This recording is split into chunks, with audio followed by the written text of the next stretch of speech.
My parents said they had no space for my children at Thanksgiving. But my sister's whole family was invited. They said, "We love those children more." When they noticed I had ended their support, it was already too late. I never imagined my own parents would one day look me in the eye and tell me my children weren't welcome in their home. Yet, there I was, standing in my kitchen, staring at my phone in disbelief. Thanksgiving was just a few weeks away, and my dad's voice was unusually light as he spoke. "Son, we need to talk about Thanksgiving this year." My heart warmed for a moment.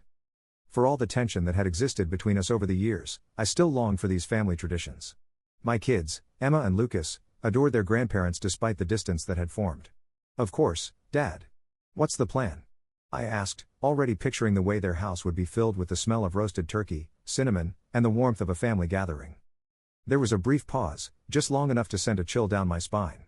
"Well," Dad continued, clearing his throat. "This year, we're doing things a little differently. It's going to be a smaller dinner, just adults, something more intimate." I frowned.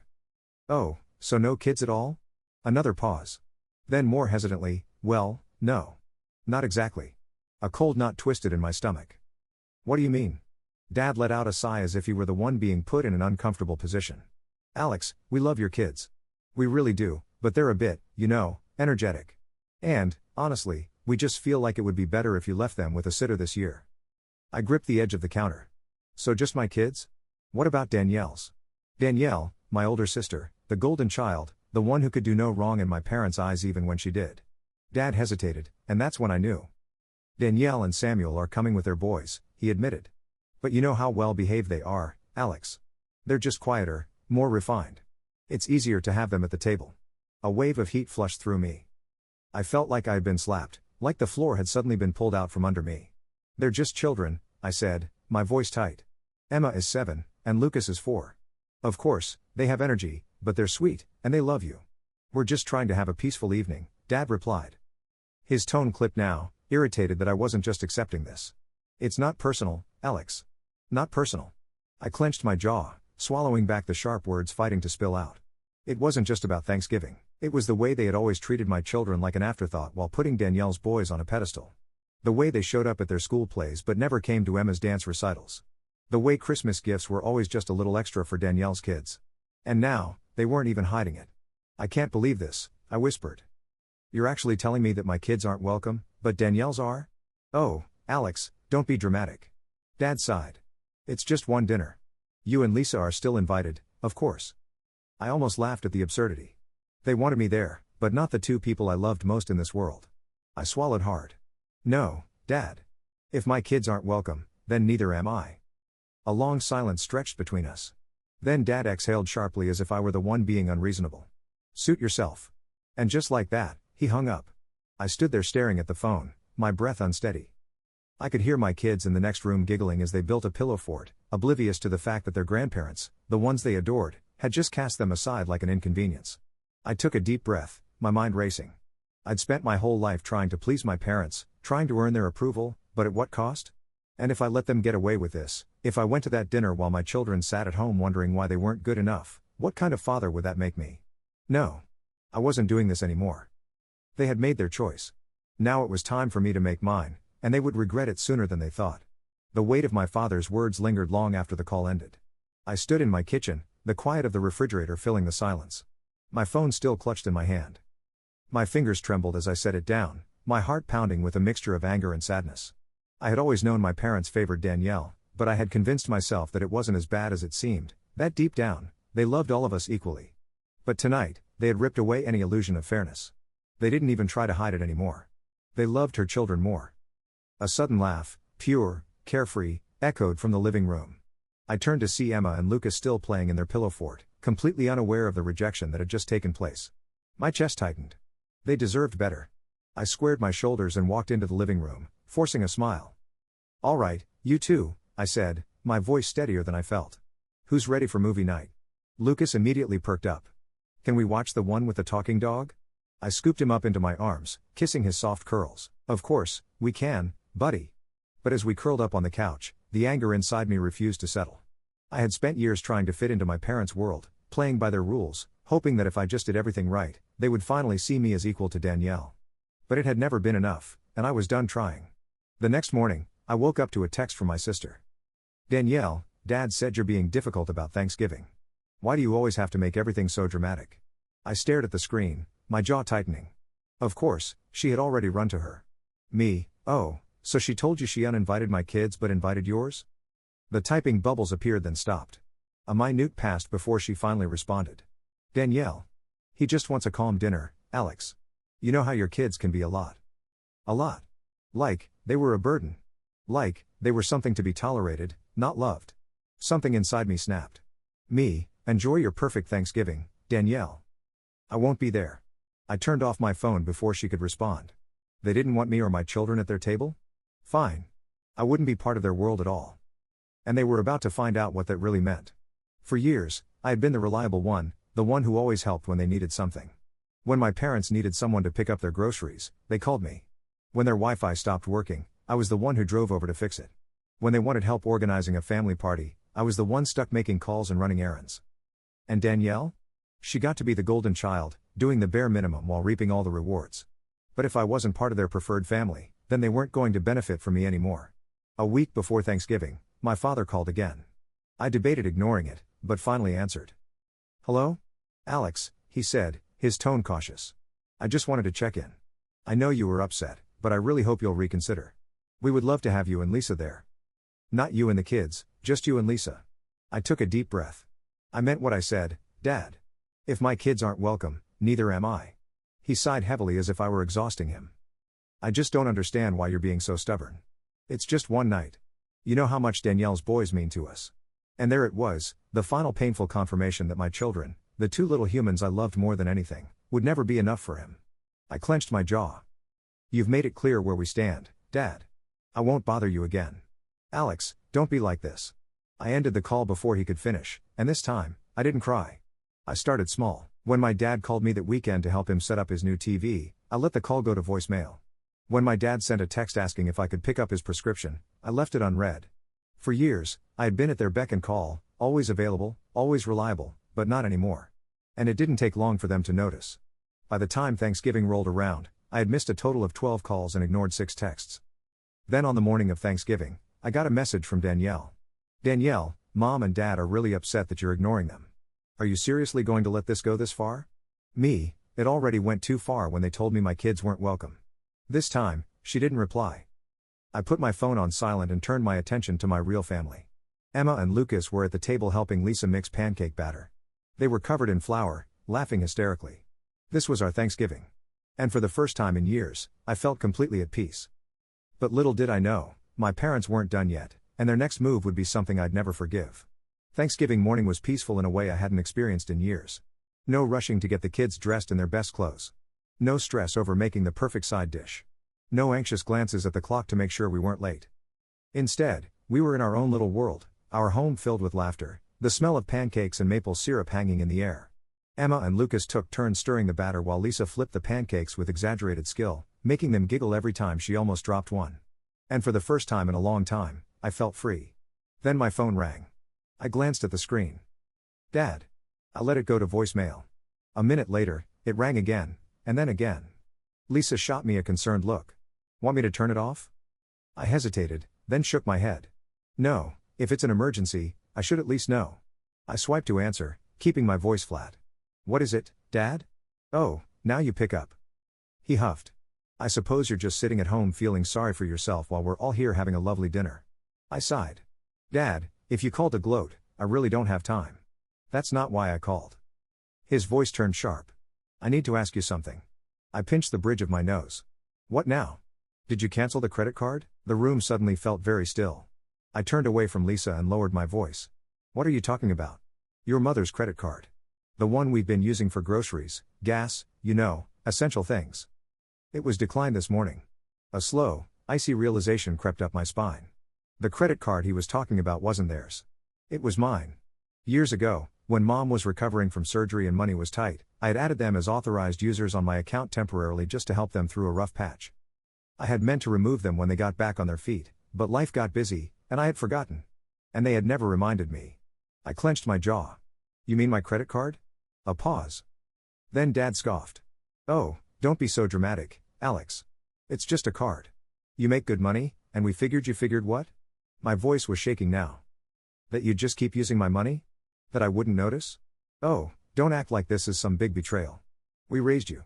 The least you could do is support us now. I inhaled sharply. Are you serious? After telling me my kids weren't good enough to come to Thanksgiving, you still expected me to keep paying for your groceries? Are you even hearing yourself? Dad let out a long dramatic sigh. You know what, Alex? This is exactly why we don't like having difficult conversations with you. You always overreact. Overreact? I was done. You're right about one thing, I said, my voice dangerously calm. I did cancel the card. And since we're having honest conversations now, let me make something very clear. You won't see another cent from me ever. Dad gasped as if I had slapped him. Alex, don't be ridiculous. I cut him off. And while we're at it, don't expect Christmas gifts, birthday gifts, or anything else either. You made your choice when you told me my kids weren't welcome, and now I'm making mine. Silence. Then in a voice colder than I'd ever heard from him, he said, you'll regret this, and then he hung up. For a moment, I just stood there, gripping the phone so tightly my fingers ached. Then slowly, I turned back toward the kitchen. Lisa was watching me carefully. Everything okay? I forced a small smile.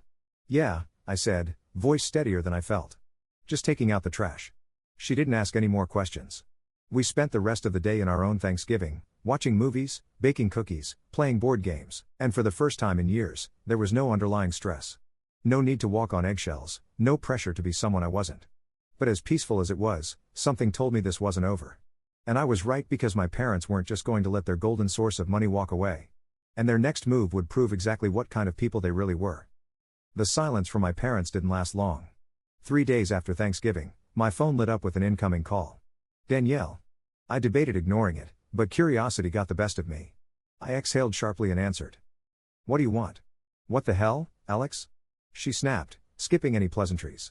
Dad just called me in tears saying you cut them off. What is wrong with you?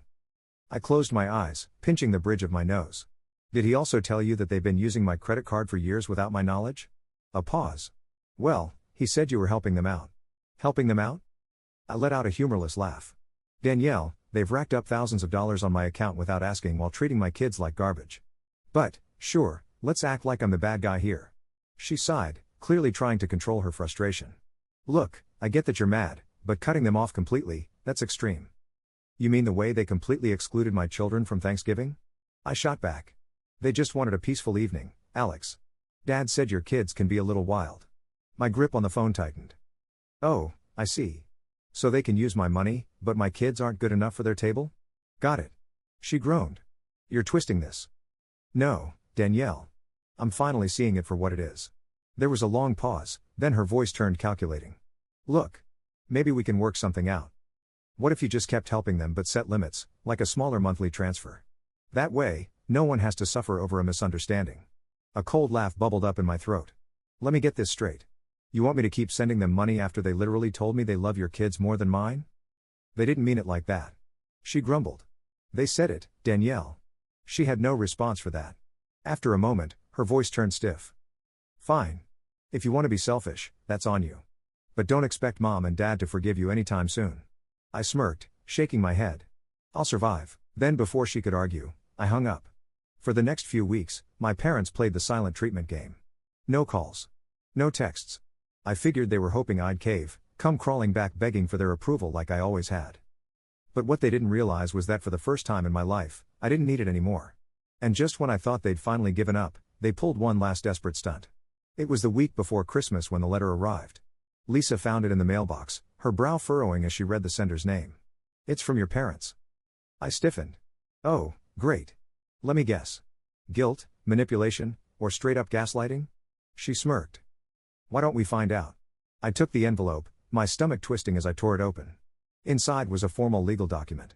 My breath caught as I read the words. They were demanding reimbursement for years of emotional and financial support. I let out a disbelieving laugh. You've got to be kidding me. Lisa took the letter, scanning it quickly.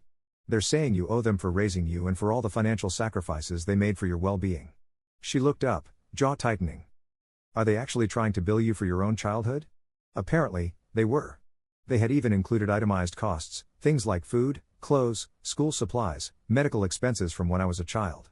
And at the bottom of the page, a final sum, $78,542. I blinked.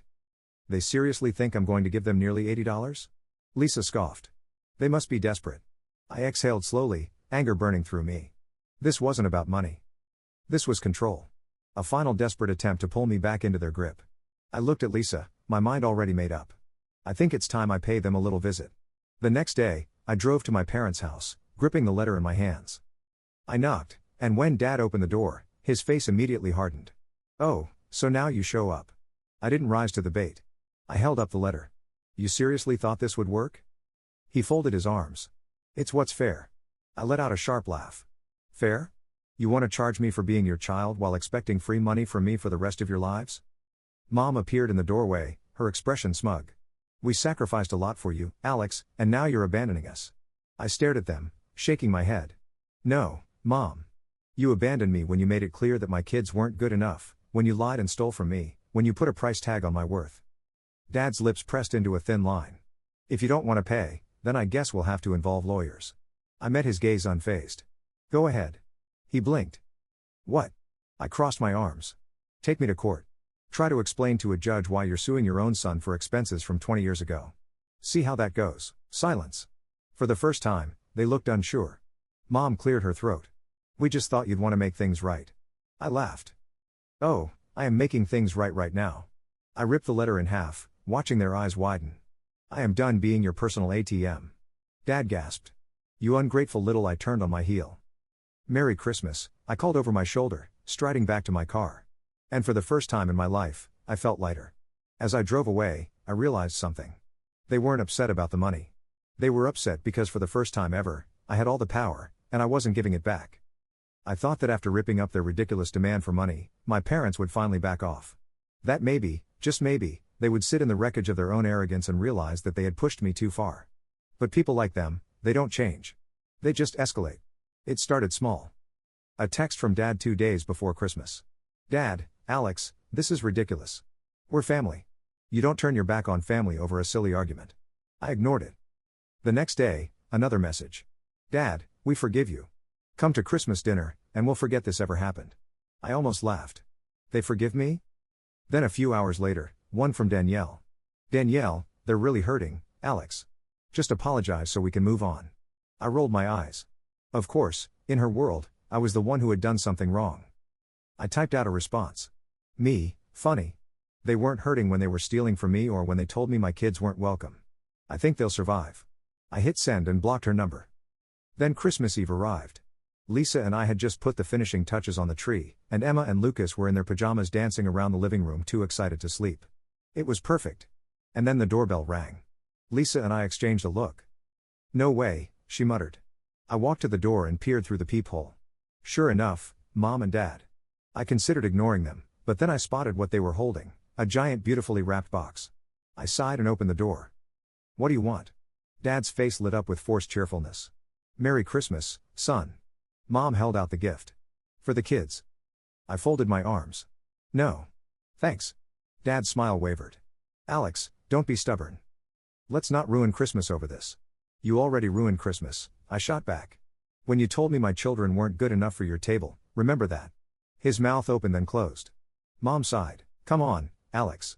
Let's just be a family again." I stared at them, feeling nothing but exhaustion. "You don't want to be a family," I said quietly. "You want me to go back to being useful?" Their silence told me everything I needed to know. I shook my head.